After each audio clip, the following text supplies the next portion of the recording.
nostalgic books and comics in San Gabriel, California. This is Dre's Geek Philosophy Podcast, the Monday edition, the April 8th edition, the Dre's having a stroke edition. It sounds like I have to stop and think for a minute edition. How's it going, everybody?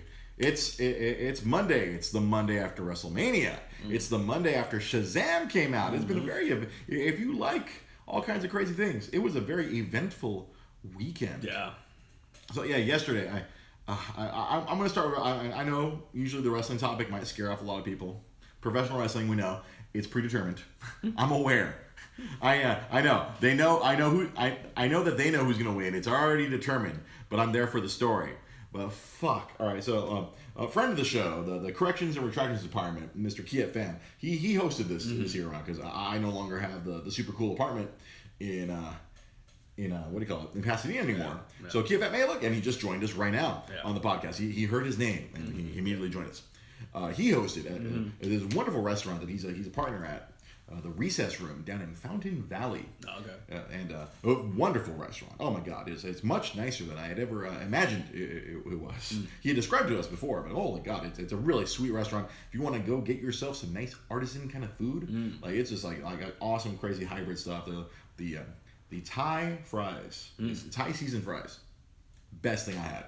Nice. Amazing. Amazing food. Go check it out. It helps out our friend, Kiet Fan, down in Fountain Valley. If you're in the OC, if you're going near the OC, check out the Recess Room. So they had a kind of a room in there. So we set up in there. Like we had all us and all of our usual cast of characters who watch professional wrestling. Not sports entertainment. Fuck that term. We all watch WrestleMania. Yeah, we didn't take heed to the John Oliver. We still watch it. That's what we do. Yeah. We still watch that stuff. Yeah, I was gonna bring that up. Usually a lot of these, John Oliver call to actions, usually do really good, but no, there were no chants. The only chant that I know of record that was not a wrestling chant was a section of the audience could not see because of the lights that were set up. Because it was an outdoor stadium. It's not an indoor arena like they normally run the other 365 days of the year. It's a football stadium. They were at MetLife Stadium up in New Jersey. Not actually New York. I kept saying it's New York WrestleMania. Nah, motherfuckers, you're in Jersey. Yeah. And the only place like, turn down the lights, we can't see. Turn down the lights, we can't see. Apparently there was one point during the match. I didn't find out about it till afterwards on Twitter. Because during the match we couldn't hear the chants. Yeah. That's another thing. Even if there were some chants, you couldn't hear them. No. Because there's so many. You're talking about 80,000 people in an open air stadium. All the audio goes up. Yeah. At least when they're inside like a basketball arena, all the audio goes and hits all the wrestlers in their faces so they can feel it. Yeah. I've always heard this complaint on wrestling podcasts. When they do the open air stadiums for WrestleMania, you can't hear a goddamn thing. If you're inside the ring, it's like dead silent. Like, are we doing good? I can't hear the crowd. Because in professional wrestling, they usually it's live performance. They're feeding off the energy of the crowd. Mm-hmm. They react to it and they're like, I can't hear them. I don't know what's happening. Let's just keep doing our thing. So but the only problem I have now with it was a pretty good show. I've bitched about WrestleManias here before, but yesterday was actually a pretty good show. The only issue I have with the show, it was 7.5 fucking hours. Wow. I showed up an hour late on purpose because I didn't want to sit through the full. It's a 2-hour pre-show.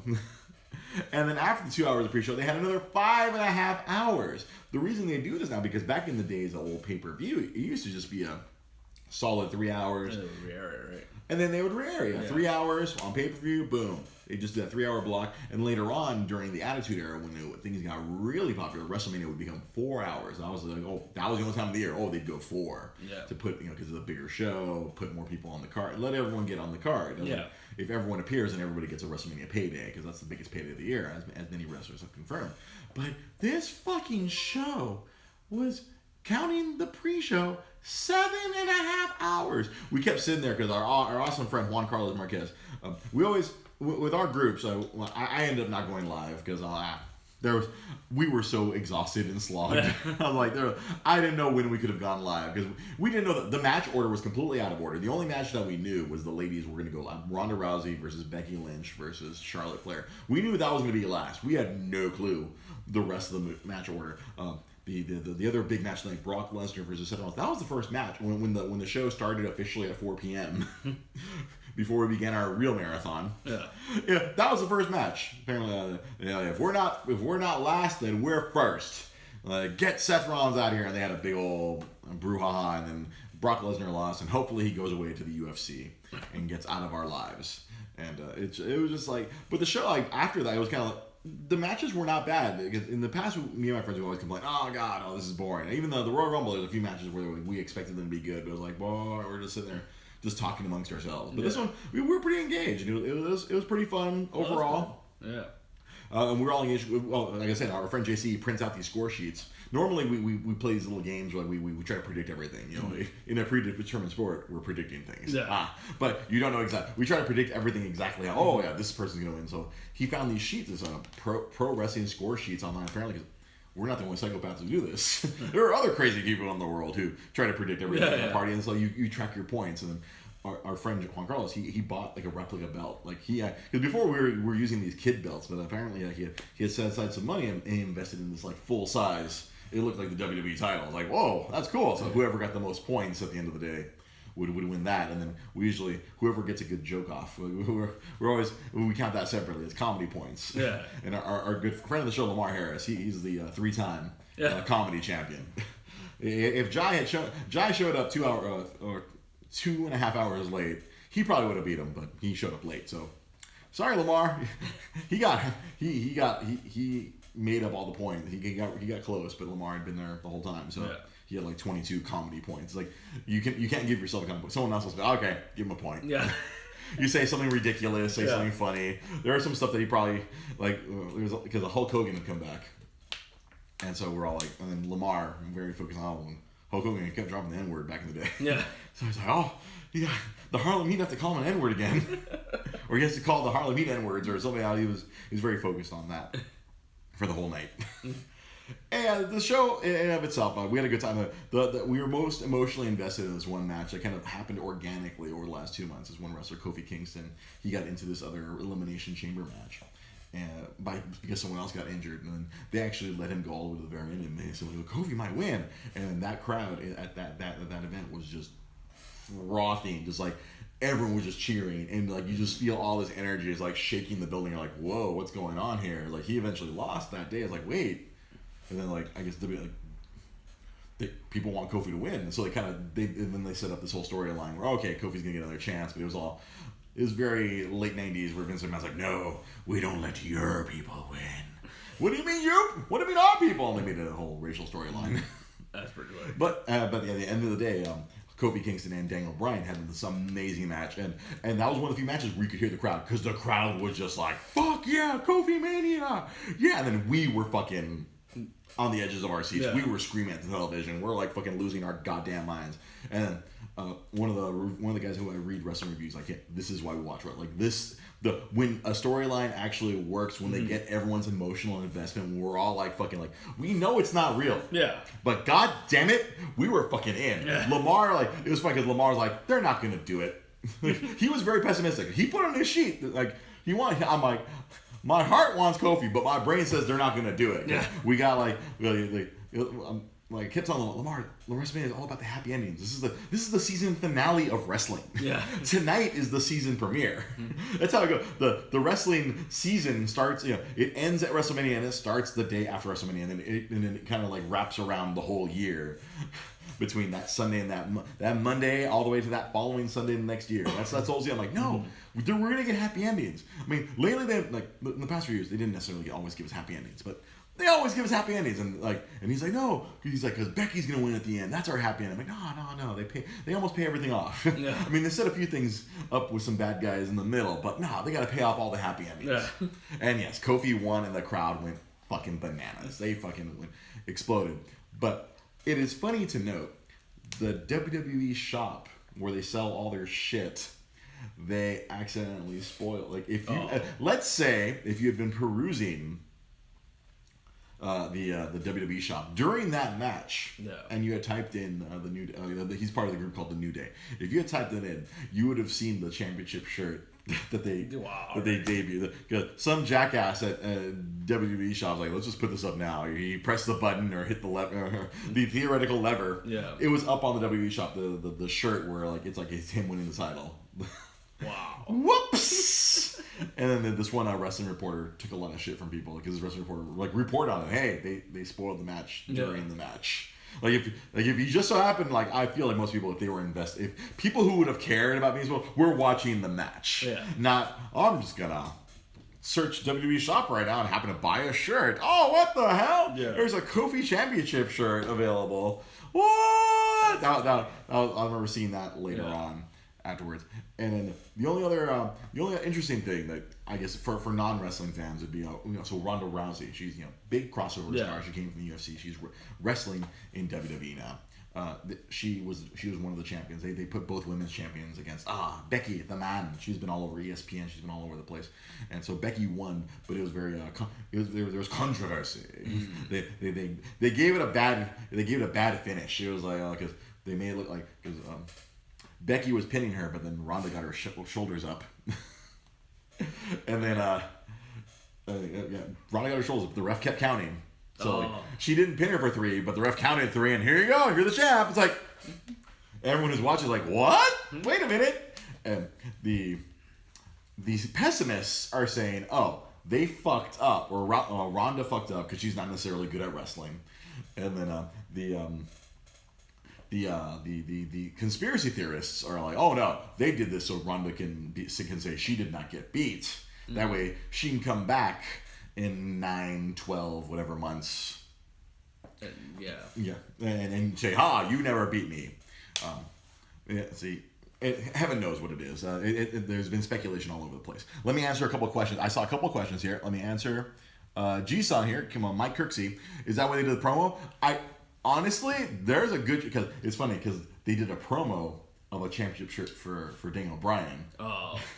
It was like, these are the shirts that are going to go off to Africa. It's like, they're trying to make it like, we prepare shirts for both sides. Yeah. So I'm with you in that conspiracy theory, Mr. Mike Kirksey, aka G-Son. Yeah, I think that's what they did, because I think they improvised a little segment where they're wearing this, and still champion Daniel Bryan, well, I don't know if they were trying to cover their asses. Yeah. Rosalie Limon says, poor Ronda, she looks so confused. Yeah, she's only been wrestling literally for a year. She had trained for 6 months. So putting her at the very last match of WrestleMania, making her the main event, was a lot of pressure. I mean, honestly, back in UFC, she was not necessarily the most pressure. She wasn't the best at handling pressure. That's why a lot of her matches ended in a minute. She was really good at taking out a bunch of tomato cans. When they put her in the ring so incompetent, she got kicked in the face and became a meme. Yeah.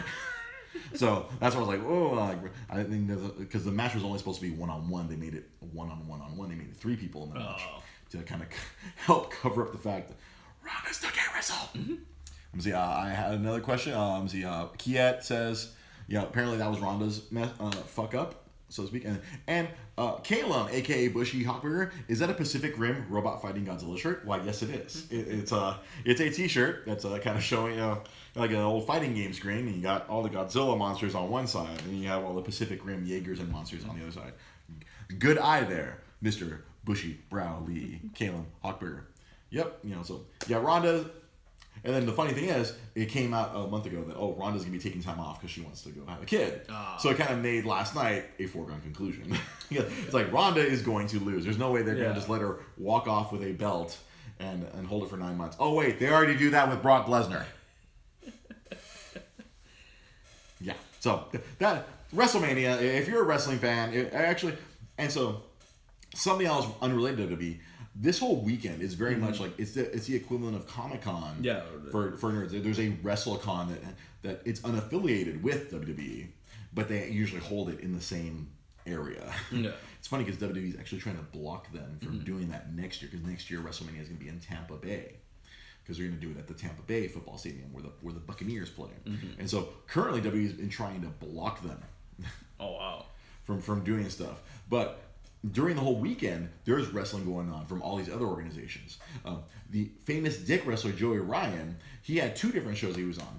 The Japanese wrestling promotion where he debuted that Dick flip, where he flipped a dude with his penis. They came to America for the first time.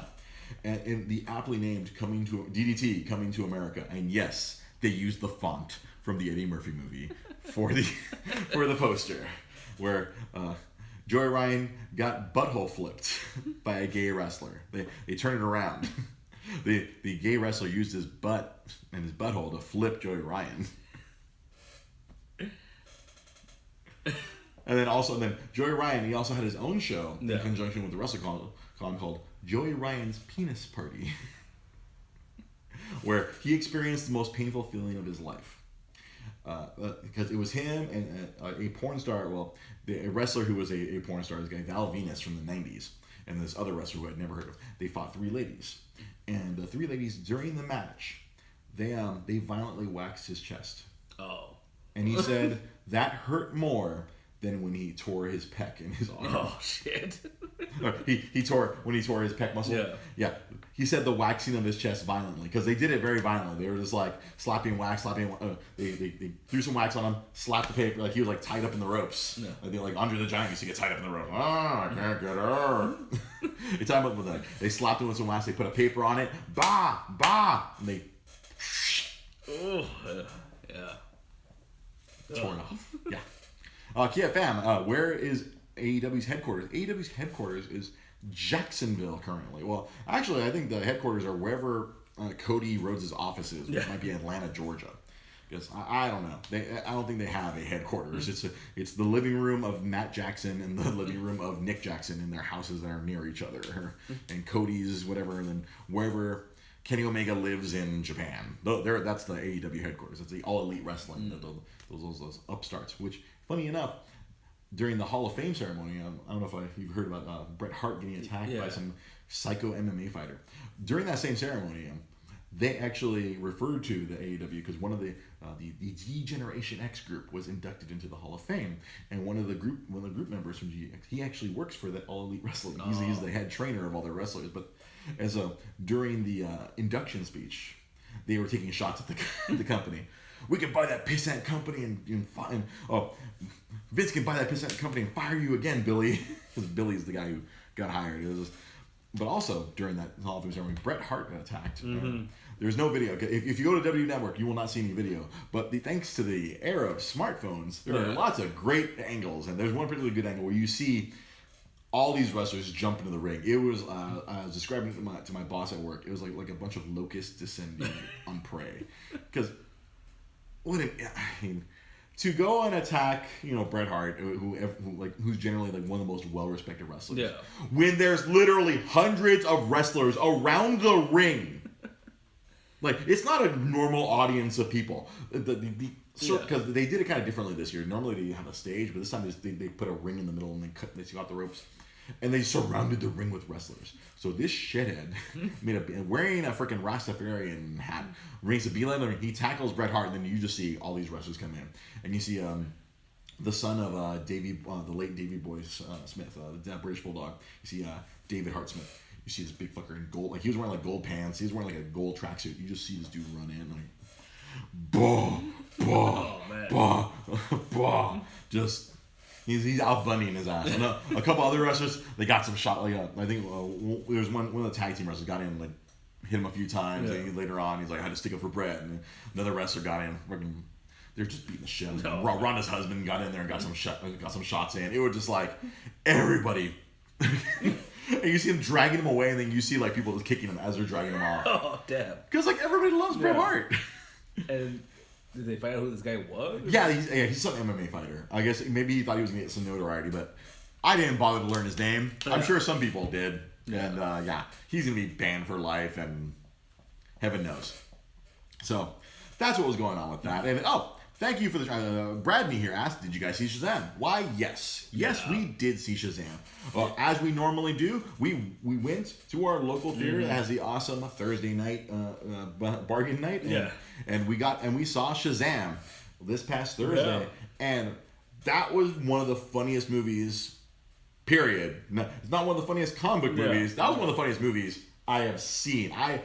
I thought they had given away a lot in the trailers. No. That was a lot. There's a lot of funny jokes, a lot of great moments. What did you think of the movie, Pete Molini? It was really good. It was, I was surprised that they went as kind of like, kid friendly as I didn't expect it. I thought they were gonna kind of modernize it where, but it was very much in tone of like what Jeff Johns has been doing with the book. Not to give anything away, but it was very much like in that vein. At the same time, there was a lot of like references to like the old CC Beck stuff. Because you yourself, you're a big fan of the original Shazam, Captain Marvel, CC Beck, all that original stuff back when it was Fawcett Comics. Before it was purchased by DC. Yeah. And there was a lot of stuff that they kept in. I was like, wow, there was a lot of weird stuff that I didn't expect. And, because that movie really. It really serviced both the casual fan, but also serviced the hardcore fan like us. Like there was lots of little things where we're like, "What the holy shit? That's fucking cool!" Yeah, it's like there was some deep cut shit. Oh yeah, and there was a lot I was waiting for, but it was like they have sequels. I mean, they announced today that they're working on the sequel already. Yeah, they're already working on. Oh hell yeah, they are. Yeah, I didn't catch the number of what it made over the weekend. I didn't see it. But I can quickly try to. Oh wait, my mouse doesn't work. But yeah, it was so much fun. I could not believe how much I enjoyed. I knew I was gonna like it because there was a lot. I mean, there was already a lot of positive speculation. Yeah. Already from all the when all the embargo started going up, you saw like all the Twitter response from all the people, and then you saw the Rotten Tomatoes score, which was obscenely high. Like whoa, I believe is it still in the 90s? Yeah, I think so. Yeah, that movie it was just so much fun, and just watch it. And I love the fact that like I think sometimes it was like only you, me, and Enrique were like the only ones doing the crazy uncomfortable laughs. Because that always happens when we see comic movies. Sometimes it's just us laughing. Just like the 3 or 4. Our group is like we're like laughing at like comic book stuff. Well, again, not to give anything away, but it's funny because I remember you were looking something up at the end after we got out, and one of the first things you saw was people were asking what was that at the end. Yeah, because people didn't know. Yeah, there was like this really deep cut thing at the very end. Which was like, people were like, what the hell? Yeah. What was that? And that was for the people who were like, if you're a real like hardcore DC fan, you're like, oh shit. Yeah. That's fucking cool. KFM gets us a 91 on Rotten Tomatoes. Yeah, because even, that really reminds me of the fact that like when we got out of the first Avengers movie, there was a lot of people who were like, who was that guy in the end? Like, yeah, exactly. Nobody knew who Thanos was. Yeah. And now it's like... man, I was wearing this one T-Fury shirt that I have. I have a T-Fury. I guess I should save it for the Monday after we watch Endgame. It's Thanos, but he looks like Super Mario, and he's going like he said. You see, he has the 5 Infinity Stones, and the Soul Gem looks like he has the little eyes from Super Mario Brothers. Right. I was wearing that on Saturday. Me and Rosa went to lunch. And the girl who ran us up, oh cool, it's that guy from the Avengers movies. I'm like, yes it is. Yeah. And I remember, and when I put the shirt on, I'm like in the morning I was like, oh man, people know who Thanos is now. Yeah, and now they know. Yeah. People know. Yeah. Like after for years, ever since 2012 in that Avengers movie. Now after Infinity War and Endgame coming out, people know who my favorite villain is. Yeah. He's always been, ever since I read the first Infinity Gauntlet story, I've always found him one of the most fascinating villains in comic books, period. And now everybody knows who he is. It's like toy. Before, I always thought, anytime I would see a Thanos toy, I felt like I had to buy it. I'm like, oh, this is rare. I'm not going to get to see this nowadays. 10 years ago, I'm like, oh shit, I better buy this now. If I see a Thanos figure, no one else knows who the fuck this guy is. And now it's like, oh. Everybody else. The world is lousy with Thanos figures. Now everyone, the internet is obsessed with the idea of Ant-Man going up his ass. And thank you. You know what? I had meant to write that down to vent my frustration about that shit. What the fuck, internet? Fucking internet. The whole fucking, that's all I fucking see. Yeah. In all these groups that I'm in. I'm in a bunch of these nerd groups to promote the podcast. Yeah. And people keep posting them fucking memes of how to defeat Thanos. We're gonna send Ant-Man up his ass. Yeah. What in the fuckity fuck? I was losing my fucking... I'm still losing my mind over that shit. It bothers me that the internet is so fucking obsessed with this anal fucking evacuation. There's so many memes, dude. Like it just keeps going. Yeah, and everyone fucking loves this. Yeah. It went as far as I guess some British interviewer asked Paul Rudd what he thought about it. Really? Yeah. For fuck's sake, internet! Look what you've done. And you should be ashamed of yourselves, internet. And he had a pretty good comeback to it though. He said like, well, everyone assumes that that would work, but he's a tough dude. I might get crushed. Thank you, Paul Rudd. You're the real MVP. I mean, come on. The man has the full Infinity Gauntlet. You think he's not gonna know? Yeah. You don't think you can just put a portal up his ass? Yeah. There could just be a little portal right there. You can use a space gem. You can teleport him into the rectum of some giant space creature, and he expands. And guess what? Bah! Ant-Man's dead. Guess what? Internet, just kill that man. One of the funniest characters in the Marvel universe. You just killed him. Yeah. The obsession. Yeah, the internet is obsessed with anal. Who knew? Right? My God, I'm so bothered by it. But my lovely fiance Rosalie she HBO has been playing the shit out of Deadpool too. They have both cuts too, like the extended version. Oh really? Yeah, you can watch that on demand for some reason. Oh, and then she I guess maybe we missed. I think there's a lot because she was telling me after she watched. There's so much stuff I missed. Yeah. I think honestly we were laughing through a lot of the stuff when we saw it in the theater. Yeah. We were laughing through a lot of stuff. So there's a lot of like one-off lines because Brian, what's his face, freaking. Ryan Reynolds was just firing off lines one after another throughout the movie, and she's like, "Oh yeah, what's up, Thanos?" Like when Reynolds refers to Cable as Thanos, because same actor, Josh Brolin is Thanos, and also Cable. It's like all this, it's like so great. It's like it's too funny. But Shazam apparently the worldwide it's made 159 million. Wow. Yeah, domestically it made 56 million. Yeah. Which I'm sure it's higher than what they were expecting. Oh, yeah. I'm sure that after the some of the beatings they took with BVS and Justice League, I'm sure they weren't sure how this movie was going to do. But hey, well, I mean, I don't think it's going to be Aquaman numbers because don't get me wrong, Zach Levi is a handsome man, but he's no freaking Jason Momoa. You're not going to have women around the world flicking the beans to the freaking. But yeah, I mean. Yeah, it's kind of crazy because you're right. I think they didn't expect it because I remember reading. I think it was like on Saturday. It was already at 20 something, and they were like, and Warner was very excited about that. So yeah, because it's a relatively new IP. I mean, well, in regards to films, there's been cartoons. There's been it's been a comic for a very long time. There was that live action TV show in the 70s. That's right. The Power of Shazam. They put that up on the DC Universe app. Of course they did. Oh man, I had never seen that show. I couldn't sit through it. It's really bad. Oh wow. Like it's like okay. It's like it's very 70s TV where it's like like there's a story about a kid who like his friends are talking him into stealing crap and Billy has to talk him out of it, and it's just like see, and right here, it's the lowest of the DC movies, but here's the big but about that.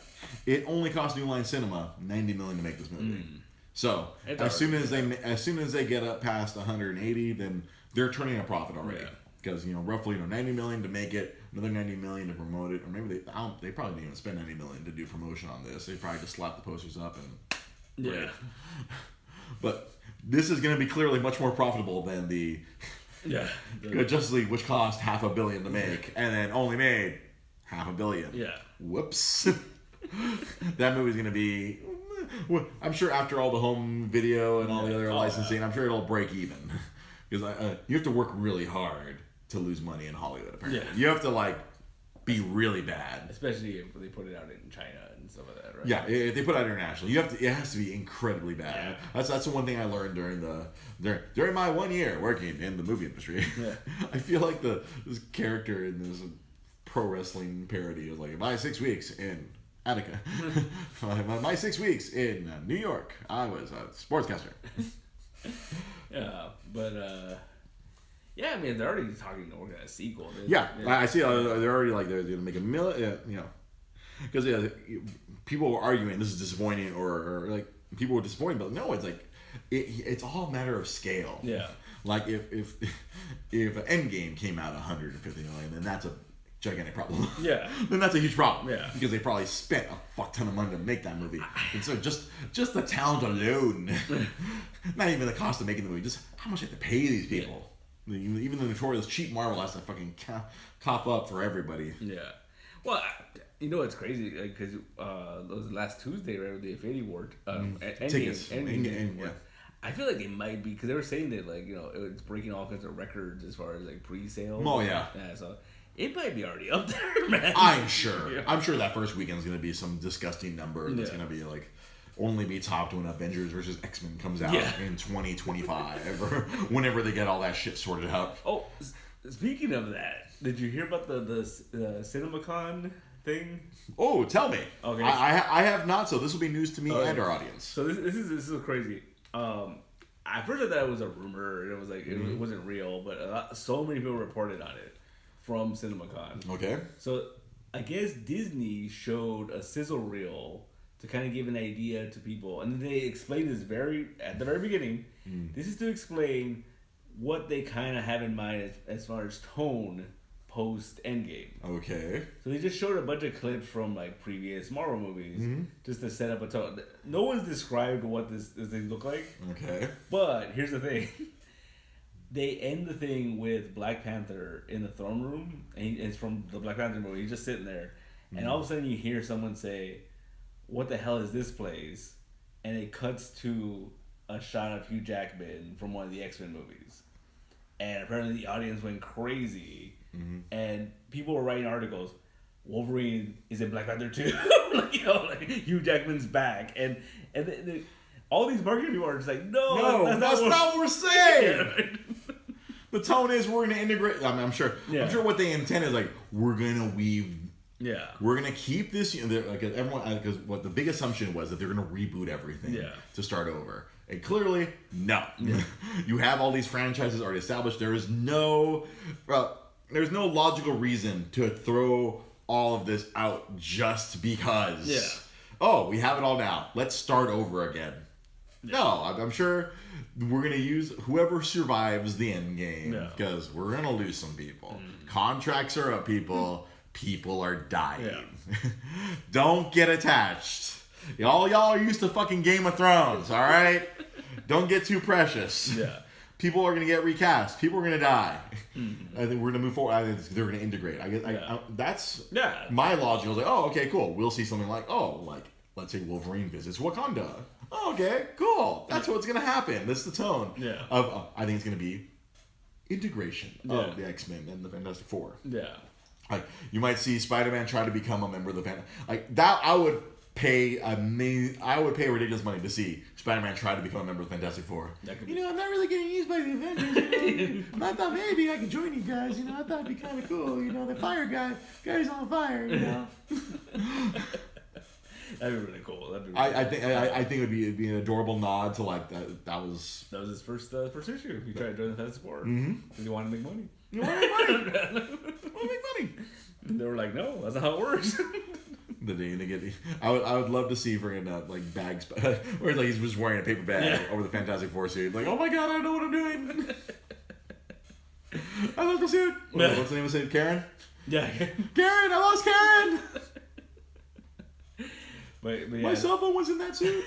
So that was that's what they showed, and people lost their goddamn minds, and it wasn't. It's there's so many people that are they're doing it. Hugh Jackman in Black Panther 2. No, I'm quite certain Ryan Coogler will not be doing it. Yeah, no. I think it was just tone. I really feel bad for the marketing people. I'm sure they thought, okay, we're gonna do something really cool, something really nice. We're gonna try to explain what we're gonna try to do here. No, people are dumb. People are dumb. You always have to default to dumbness. Yeah. That's what Nintendo did back in the day. As in regards to the reps, back when I was a Nintendo rep. Take a drink, everyone. They always made everything. Let's say if we had to do a project, the instructions had to be, how can I explain this to the dumbest person on earth? Because unfortunately, we had some really dumb Nintendo reps. I'm not gonna say in what area of the country. South. I'm sorry. Southwest, southeast. Oh God, damn! You got a bad cold there. There are some reps who are I don't know. I don't know how or why. See me, I would freaking see these instructions. I could freaking like what? Why is this 25 steps? This is like 6. Yeah. But no. Yeah. As I verified later on when I would talk to some of the court people, oh no. Whenever we make an instruction sheet, it has to be like, oh, a 6-year-old has to be able to understand this. Remove the screws one at a time from underneath. It was so dumb. So I think all these marketing people, I think they have to take that same tact. You have to explain if you're going to explain everything to a bunch of, this new era of journalists. I mean, the era of journalists that you're used to. Because if you didn't know, Mr. Pete here was a newspaper man back in the day. Well, that was the thing too. Because even when I was studying journalism, they'd always tell you write it as simply as possible. They'd always say people aren't. How do they put this? Don't think people are as smart as you. That they would always tell us. Oh, really? No, I'm just saying in dealing with the media, because a lot of shitheads, all these dumb people think they're media now. Yeah. Every shithead with a blog or a phone thinks they're a media outlet. I mean, I'm not going to sit here and say I'm a journalist. I'm just a social commentator who likes to make dick jokes. I mean, journalist, I am not. But funny guy. Sometimes I have my audience, but when you're dealing with media, they can't. That was a little too. See, those marketing people, they assumed all those reporters were as smart as they were. Yeah, no, bad assumption. Yeah, I mean, bunch of shitty dumbass bloggers. To be fair, though, I mean, that's a weird thing to put out at a big event like that. Without. I mean, with no context. That's a weird thing to put out. No, totally dumb on their part. Yeah. No, that was a dumb assumption that they could get away with this and think, we can give them some tone. Yeah, we're gonna just use nothing but previous footage. Yeah, they said because that's what happened after. They just had to constantly be explaining. Oh, this is just the tone. This is just the. It's not Black Panther versus Wolverine. Wrap them up in fucking vibranium. You think your adamantium is good? Here's some vibranium, bitch. Instagram influencers. Oh god. Yeah. But but it does kind of set up an interesting idea. I think it'd be really interesting if you integrate the X-Men in the sense of just throw them in different movies and then eventually do an X-Men movie. Oh yeah, I think that would be ideal. Yeah, kind of akin how they built to the Avengers movie. Yeah, and just use these other movies, or we can make a Wonder Man movie and introduce Beast. Yeah, right. That way, all the old Avengers nerds can be like, well, you know, I didn't know I wanted this, but I got it. You know who Wonder Man is in the MCU, right? Who? Nathan Fillion is Wonder Man. Really? Mm-hmm. When did this happen on the TV show? No. This happened. Simon Williams? Yeah, he's credited as Simon Williams in one of the movies. In Volume 2, because in Volume 1, he was the voice of the dude who got Groot's tree up his fucking nose. He was that guy. I remember when James Gunn wanted to get good old Nathan Fillion, but in part, I'm assuming it's part 2 then. It might be part 2, yeah. But there was a movie poster or something in the background or something. And he's Simon Williams. And James Gunn posted all these. They shot a dozen movie posters, and he's like a barbarian, and he's all these different characters. Oh, but it's Simon Williams. Yeah, actor / stuntman. Yeah, so he's technically Wonder Man in the MCU. Kelsey Grammer, Nathan Fillion, Beast in Wonder Man. What is this? What was it? Oh My Stars and Garters? My Stars and Garters, indeed. That is the Beast. That is Beast's weird ass catchphrase. Which, as a child, I was like, what?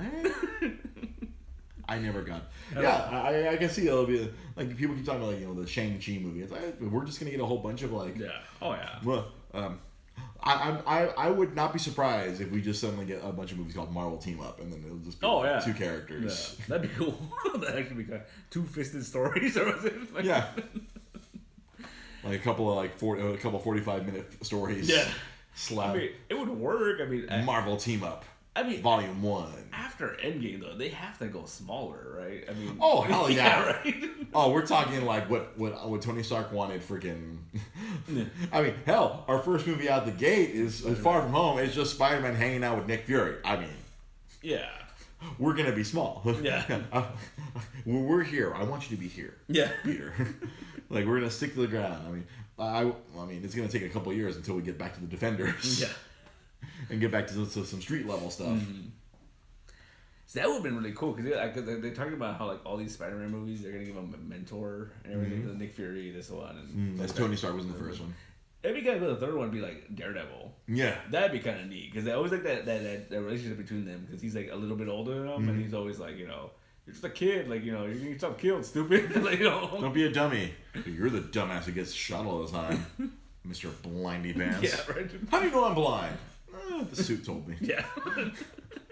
Karen told me. Who's Karen? Shush. Dialogue right itself. Yeah. So that'd be actually really cool. I think that'd be a fun movie. Yeah, because I agree with you. They're gonna have to like bring it back down because we've gone far too cosmic. Yeah. We've reached peak cosmic. See, cause you know what I would love, but they're not gonna do it. What, Annihilation? No, it'd be great like post Endgame. You know, we lose a couple of Avengers, obviously, right? Mm-hmm. Right, we gotta lose some people. And then all of a sudden it's like, we got this Luke Cage guy who wants to be part of the Avengers, and like and we go to that that Bendis era. If we go to Bendis Avengers, that would be so great. I would laugh and laugh. I would be so happy. I don't know how many other people would be happy. Oh, here we go. Oh, come on, Mike. You're gonna give us one of these? Spider-Man or Daredevil? Ugh. I feel like they've had some like crappy fights back in the 70s and 80s and those typical misunderstanding between heroes because we've had Hulk versus Thor back in the olden days what is thine green creature thunk I thunked him and he didn't fall down, this is a problem. That's a hard fight though, right? Because Spidey has a Spidey sense and Daredevil has his radar sense. It would be a beautiful dance. Yeah. Here, Mike, G-san, here's what I want you to do. I want you to go to YouTube. I want you to type in Ricochet versus Will Ospreay, New Japan Pro Wrestling. That would be Spider-Man versus Daredevil. Just watch that, and that's Spider-Man versus Daredevil. Beautiful artistry. Yeah, that's true. It's these two guys just flipping and flopping like crazy. Ricochet versus Will Ospreay. That's Spider-Man versus Daredevil. If we're gonna go like realistically, I think I would have to go to Daredevil only because he actually knows how to fight. Spider-Man doesn't know how to fight. He's just the strongest guy, in most. You got a middle arm. Yeah, right? Even with the freaking spider sense, he's always getting like sucker punched and grabbed. Like so, I mean. Yeah, he ignores the spider sense sometimes. He can be destroyed. Was it God? Wasn't there like a story where like Black Cat like distracted him and she's trying to figure out a way to get around a spider sense, but so she proposed to him and he's like, what? And she punched him in the nuts. And the spider sense didn't see it coming because he was so distracted. Like, well, you just proposed to me? It's like, I haven't got laid in a while. Oh! She nutted him. It was even that whole. I think Dan Slott did a story where Norman Osborn had created this like toxin and it shut off his spider sense. It blocked his spider sense. Right. And so he had to go talk to Shang-Chi because he was like, I don't know how to fight. Like, I'm gonna get killed. Like, I only know how to dodge shit when my brain tells me to. Didn't that same shit happen during the original Civil War where like the Iron Spider suit was analyzing freaking Spider-Man the whole time and Tony's like, oh, he has some sort of spider sense and they had some way to get around. And he had built it into his suit. Like he found a way to make an electronic version of it or something. So Tony had spider sense now. Yeah. And so like he was just like, oh, I'm dodging you too. Like, yeah, I remember there was some sort of technological bullshit where I was like, and Peter's like, you motherfucker. The comic book Civil War, Tony was a giant dick before they realized, oh shit, this movie did really well. Wipe his brain! Literally! I mean, we have his brain saved as a hard drive before Civil War. Here, they plugged in the hard drive, they wiped his brain, plugged in pre-Civil War, Tony, showed him what would happen. He's like, oh shit, that was bad. I'm glad I didn't do any of that shit. Comic books! That's what we call a retcon. Yeah. I mean, we rewrite continuity. That's what retcon is short for, right? Yeah. Retroactive continuity. Retroactive continuity. Now you retroactively change things. Oh, sorry. He was a dick for about a year. Never mind. Yeah. We want to ease his guilty conscience over killing Captain America. Because he was kind of a dick in Civil War in the movie, though. I mean... Okay, see. Here's where I stand on this, even though like everyone else is fucking Team Cap and I'm fucking Team Iron Man. Like I'm right. In the movie, really? I'm ride or die Team Iron Man. Oh wow. Oh, I'm ride or die, bro. I'm ride or die. You kill my mom, you're gonna die, motherfucker. Okay. I love my mama. You kill my mama, you are gonna die. I don't care. Mind control or some bullshit control. True. Get the fuck out of my way. I'm gonna attempt to kill this motherfucker. True, but like, I don't think Tony would have been able to kill freaking Bucky, but I was hashtag Team Iron Man. Everyone else, but you can go back to Facebook. I was hashtag Team Iron Man. No, they made Tony a much more compelling. There was much more shades of gray in the movie. Like you could understand why Tony. I could understand why he would lose his shit. I mean. If someone shows you a videotape of him killing your mother, I understand that. You're going to turn around and attempt to kill that motherfucker in the next 15 minutes. And then maybe later calm down and you go shake hands with Cap. I mean, I get that. But, like, before that, he was kind of a dick. What do you mean? Because his whole thing, like, and, okay. Well, we have to register. Like, no, like, it was, okay. In the comics, he was totally a villain. Yeah. He was a bad, that's what I'm saying. In the comics, he was a giant fucking asshole. He was the biggest villain in the Marvel comic universe during that original Civil War. He was an asshole. Yeah. Like, we just talking about the shit he fucking did to Peter Parker. He was the head of S.H.I.E.L.D. and he was rounding up everybody. Hey, this just makes sense. We fucked up. And they're rounding everyone up. And it's like, then Peter turned on him. He's like, send the villains after him, right? Yeah. No, see, that was a villain. Yeah. At least in the... All right. He was a dick, but he was willing to go along with them to go find these other Winter Soldiers. Yeah. And they were all gonna ride or die into the Winter Soldiers until we found out all the rest of them were dead. Yeah. And then you see, hey, freaking Baron Zemo, hey, check out this tape, homeboy. No, but that's the thing too. Like, it would make so much more sense in the comic. Yeah. Oh no, it did. And but Tony was much more compelling. The guilt trip that happened to him in the beginning when Amanda Waller got his ass and fucking guilt tripped him, that was totally uncalled for. But he got guilt tripped at the beginning, and he was coming from a place of guilt. No. He felt bad over all the bad shit that happened. That's why he supported this whole fuck, we got to do this. Yeah. And then Cap's like, fuck no. Yeah. The conflict made much more sense. And in the comic, it's like, oh, I'm evil now. Me. This guy who turns out to be a fucking Skrull, and this fucking sociopath, fucking Mr. Fantastic, we all think, fuck you. Yeah. No, it's true. But I think that's like, I rewatched Civil War, and I think that's my biggest thing with it. Like, I never thought about it that way, was that he did everything out of guilt. Everything was out of guilt. Yeah. Even going to help Cap was like, oh, I fucked up. I better go help him. Yes. But that's not a good thing to do, though, man. He has a conscience. No, but that's just it. Because Civil War Cap did not have a conscience. No. Fuck everyone. Until Cap died, he's like, oh, fuck, I really fucked this one up. He didn't have a conscience about it. He fucking let Spider-Man go to the fucking... They sicked all the fucking villains on the Spider-Man, and he got all fucked up, and the Punisher had to save his ass and take his fucking carcass over to freaking Captain America, who fucking was okay with using the Punisher, because fuck, we gotta do some shit. We gotta get our hands dirty too. Yeah. Fucking Civil War comic book was total fucking load of shit. Movie, he felt bad. He realized, Tony has always been driven by guilt. Yeah. We can't say this out of the ordinary. I just rewatched Iron Man 1. His entire arc is about, oh shit, everyone's dying because of me. Yeah. I never thought about this. Him being Iron Man is all about guilt. Yeah, but that's the thing. Spider-Man's all about guilt. What are you coming about?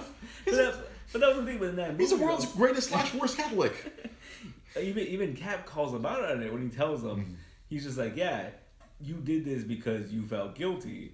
But that was a choice that you made for yourself. You're making a choice for everybody. It's gray. I'm not saying he's 100% right. No, it's all gray. Cap is wrong and right. Iron Man is wrong and right. They're both wrong and right. See, here's the thing, though. I think the big thing... You can't say, Iron Man's more wrong than Cap is wrong. I kind of was. He kind of was. And here's the thing... Cap's making decisions for everyone else, too. Was he, though? He just was like... He was saying... No, because... Tony had he didn't flinch at the idea when he tells me, he's like, what if they don't let us go where we need to go? What if, because even when Thunderbolt Ross is pitching the idea. Tony wouldn't even look at his ass. Kev was looking at him like, really? And then he's just like, wasn't even looking at him. Yeah! Because he knew this is fucked up. Like, sometimes you gotta do fucked up shit. Sometimes you gotta eat some shit. I don't know, man. It's not like he was like, fuck yeah, this is what we gotta do. I don't know, man. It was he was much more compelling in the movie than he was in the comic. The comic, he was a giant piece of shit. And the one thing that affects him, I don't see how this is a dispute. Yeah, he was wrong and right. They were both wrong and right, and that's the beauty of Civil War. I don't know. They did the movie did it better than the comic. Oh yeah, I totally did it better than the comic. That's what I'm trying to say. I'm just saying. I think Tony was more wrong than right. I think. Yeah. And the one thing I'm kind of surprised that they didn't do, if you really think about it, we really didn't see any superhero action post Sokovia Accords. Like we didn't get to see what that life was like, because you think about it, because they went straight from Sokovia to like fuck you all. Yeah. I mean, it was they did drop an entire city. Yeah, no. I'd like to think.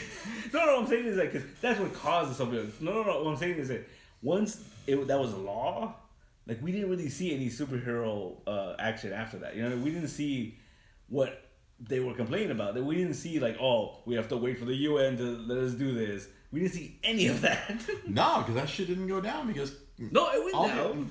All the Avengers fucking left.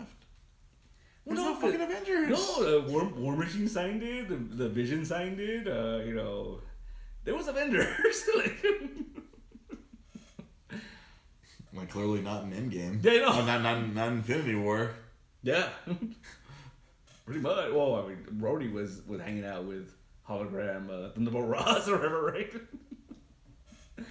I don't know. I think that was just like it's weird. Like I think that was a device for that movie, and then they swept it under the fucking rug for the sake of other plots. Yeah, that's so weird though. Because I'd be like. Clearly, the fall of S.H.I.E.L.D. really didn't affect anything in the Marvel Universe. This is, for the sake of narrative, to go back to the original point, they have to fucking keep it simple. No, I understand that. I'm just saying it's just like it's weird. They can't stick to that. It just Vegeta beat Cell. This guy, G-Sun. Bushy, where are you? Why aren't you here fighting him? Did Bushy take off? Bushy G-Sun debate. Oh, yeah, there. Okay, that's what you said. Oh no, Bushy G-Sun debate. Where neither person wants to. Yeah, so they have the same like where you're like, oh, Cap, Iron Man. They're like, oh, Vegeta. Go on. Mike believes Vegeta beat Cell. No. If it wasn't for Vegeta, Gohan would never beat Cell. Oh man.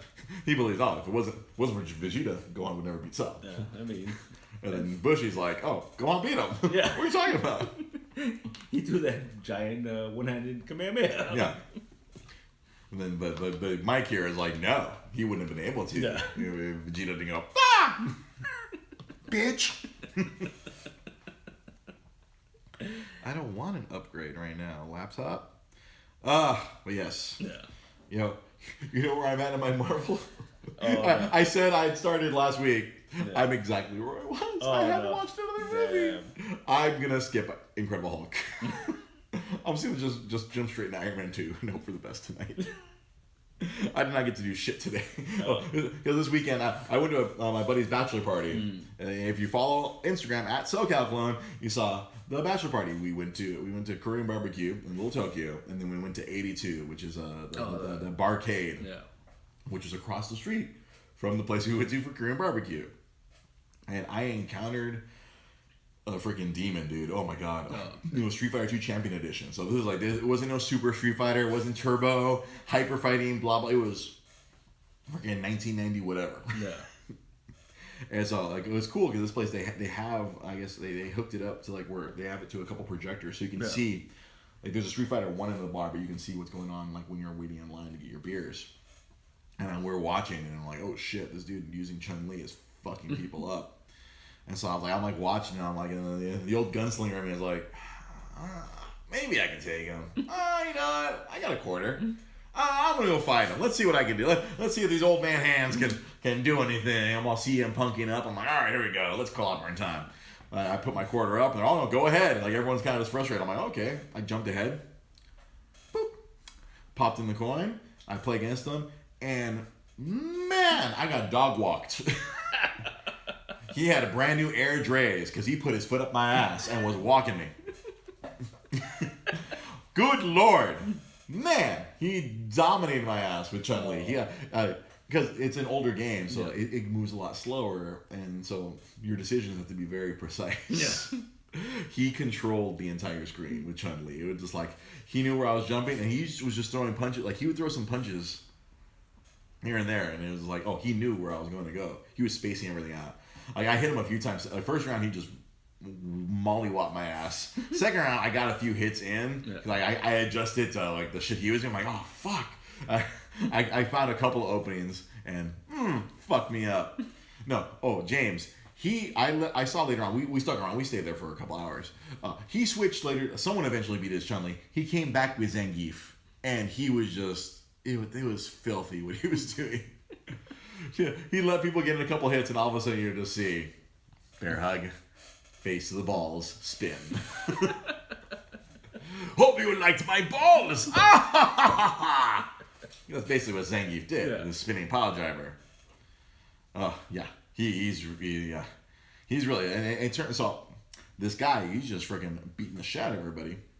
And so after I play him, I was like, oh, fuck, and he throws up the fist. I'm like, fuck yeah, respect, dude, that's fucking good. And I stop and I look at him, and I'm like, wait a minute. But I didn't want to be like racist and be like, oh, I know this Asian guy. No, but I took him and I'm like, wait, this can't be, because I used to play a lot of this video game store across the street from Comic Galaxy called Game Stuff. Later on, it was Game X, and I was like, wait a minute. And I go up, like, after another match, I go up to him and go, yo, bro, did you work at Game Stuff in Monterey Park back? And he's like, what? I was like, how do you know? I'm like, you got a cousin named Ray Chan? He's like, yeah. I'm like, oh, you're Joseph, right? He's like, oh shit, how do you know? I'm like, all right, imagine all of this hair on top of hair. All of this is gone now, and then I'm 70 pounds heavier than that. Because I'm a big skinny, 6 foot tall skinny, 160 pounds back then. Now I'm 250 pounds of monster. Monster. No, that was his first. Oh my god, it's me. It's me, Andre. He's like, oh shit. He's like, because he still looks the same. Yeah. Asians don't age, apparently. As one of my friends said, oh yeah, after we turn 65, then that's when we're fucked. Yeah. We will stay the same age. Oh, it's 65, and then it's over. Then it's just like, brr. Old people. And so, man, I was like, oh shit. And I'm like telling everybody, nah, y'all ain't gonna beat this guy. He's been playing this game his entire life. He was a young man. Now he's probably, because I think he was a good, like, 3-4 years younger than me. So I'm like, he's been playing this for 30 years. Y'all fucked. Like, don't bother. You gotta be pretty fucking elite to take this guy. And we stood around, we just watched him just freaking wreck fools. And he eventually got beat, and then he came back, and then went on another run of like 20, 30 wins in a row. It's like, holy fuck balls. I was like, man, it made me feel, and then like, I talked to him for a minute. He's like, dude, you're so much bigger. I'm like, yeah, I got fat. I put on a lot of weight. There was time I was skinny. I mean, you might remember Skinny Dre, who worked at Comic Galaxy, and now I'm Golem Dre. Golem.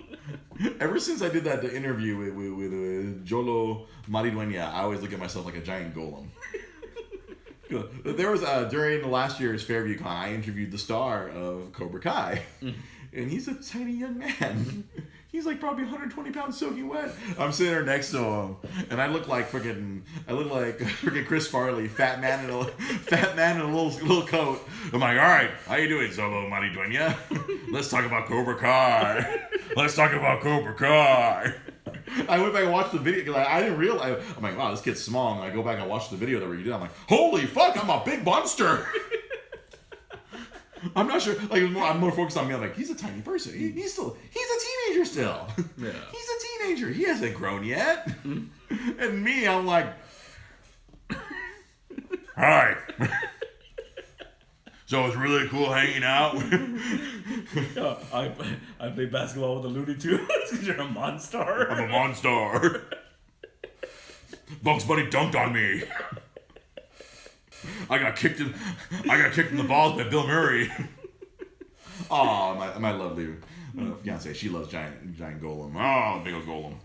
I remember I was telling Joanna how, like, there was this one of our friends, her boyfriend I kept looking at him like, that guy looks. I couldn't picture him. Like, he looks like somebody, and I couldn't figure out. And then one day out of nowhere, it just clicked, and I go like, oh, he looks like the freaking purple Monstar. The blue one. I'm about to say, like, he looks like Frankenstein? Yeah, the one that's real skinny, and there's like, yeah. The one that looks like Frankenstein? Yeah. With the Frankenstein head?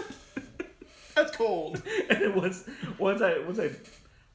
I made that connection, I can't look at that guy.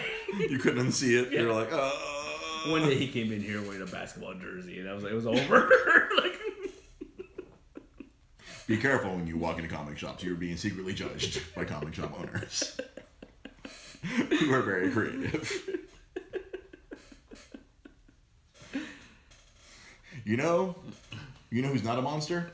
Our sponsor at Dusty Games. Our show is we do have a sponsor now. We are sponsored by at Dusty Games. If you're looking for retro games, hit up our friend Bobby at Dusty Games. He's my boss. Mm-hmm. I work at the conglomerate of Dusty Games. It's a whole bunch of different businesses, but it all deals in video games. If you're looking for retro video games. So a bunch of my friends, my friend Juan Carlos Marquez, yesterday he got himself a copy of Super Puzzle Fighter 2. Our friend Enrique Cruz is here waiting for a copy that I forgot to get him today. I have to go get one. I forgot to pick up a copy for him today, and I'll have to bring him one on Wednesday. Super Puzzle Fighter. So if you're looking for anything from the PlayStation 1, 2, 3, or 4, if you're looking for N64, Super Nintendo, GameCube, Wii U, Nintendo Switch, if you're looking for Xbox Original, Xbox 360, Xbox One, even if you're looking for PlayStation Vita or Nintendo DS, Game Boy Color, Game Boy Advance, hit up my boss at Dusty Games. You can find him on Instagram. You can find him on, he'll primarily respond on Instagram. That's where you'll get the fastest response. You can find him on Facebook as well. He's at Dusty Games. Bobby, it will get you. This guy is a mega collector. He's a titan of video game wholesaling and distribution.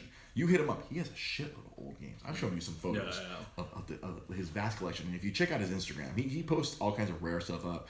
But I was telling bro, we gotta post up stuff that you can sell. And so we posted up weird obscure games as well. Yeah, he has a lot of weird obscure games. I forgot. I made a post. I took some photos today. You'll see them on my Instagram as well. I'm taking, I got permission from him. I take photos of anything I find weird or cool. And then I posted, Super Puzzle Fighter. People are hitting me up. Hey, I want a copy because my boss has a lot of copies. Yeah. The games that normal people like us would imagine are rare, my boss has them.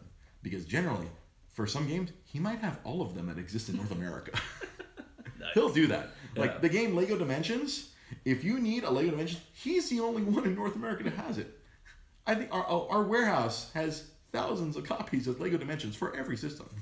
So if you need that, or any other weird obscure game, or any popular or most popular games, not necessarily every popular game, but we specialize in the older shit. But we do have some new shit too. Hit him up at Dusty Games. We actually got a little bit of cheddar out of it this past week because since we've sold a few copies of Super Puzzle Fighter. Already got some money back into the. There you go. We've earned the first few dollars to go back into paying for the SoundCloud and paying for new equipment. So huzzah! It's getting there. Our first sponsor. There you go. And we've already made dividends by helping him sell games. There you go. Keep supporting. Hit me up. I can broker some deals for you if you need. If you're looking for any rare games, Dusty Games. If you want to see some of those photos of the weird games I'm posting, hit me up on Instagram at SoCalClone. That might be changed to Dre GP Podcast at some point in the future, but hit me up on that. You can, if you're looking for comic books, this is the guy right here. Just like my buddy Bobby is to video games, Pete is to comic books. If you're looking for comics, Pete is your hookup at Nostalgic Comics. On Facebook, Nostalgic Books and Comics. On Twitter, Nostalgic Comics, right? Underscore comics. Hit them up. Look for comics. If you want to learn more about comics, watch us here on Facebook Live on Wednesdays where we do the Multiverse Comic Show live from Nostalgic Books and Comics where Pete is the host and he talks about all the cool stuff that happens in comic books from week to week. And we'll tell you all about the brand new comics, and you can buy some comics from Pete as well over the internet. Or if you're in the LA area, come on down to where we tape the shows. Come on down to Nostalgia Books and Comics and buy some comics. You can follow me also on @DreGB Podcast. That's the official podcast Twitter. If you're listening to this or watching on Twitch, you can find us on Facebook @DreGP Podcast.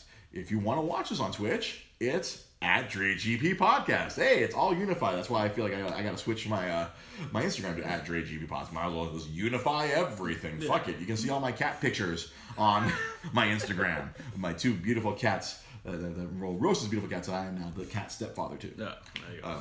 Check us out. Hey, help us out. There's going to be more stuff coming out, more gaming videos. We're going to be doing something. There's going to be a Facebook announcement about some gaming things that'll be happening with us here on this channel and on the Dre's Geek Philosophy gaming stream. Follow that on Facebook.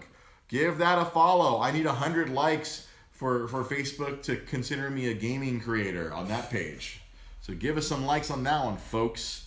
Or if you're listening to the podcast, if people have gotten this far, an hour and 5 minutes in. Hey, honestly, I wasn't sure if we can get to an hour today, but hey, tap dancing is my specialty. Talking about stuff for an hour, what we do. There you go. Thank you for watching. Thank you for checking us out. Make sure to like. Make sure to follow. Make sure to, if you want to help us out, buy some games. We're going to set up our Patreon. We're going to put up I'm going to try to do some videos of us watching movies and use your cool little Switcher Studio thing where we can do the whole anything that I can't get away with on Facebook, we'll put it up on Patreon. Haha! I can't be policed there. Pay the $1, get behind the paywall, and help support the show. Yep. Supporting the show is awesome. Support us. It'll be great. It'll make our lives easier. We like having our lives easier. You know what else will make our lives easier? If you come to the East LA Comic Book Art and Pop Culture Expo, June 1st. We'll hear more about that as we get closer. Mm-hmm. Thank you for watching. Thank you for listening. This has been Dre's Geek Philosophy Podcast. For People Leaning, I am Dre Cervantes. We will see you guys Wednesday night for the Multiverse Comic Show. Have a good night. Bye-bye, Twitch. I don't know if anybody watched.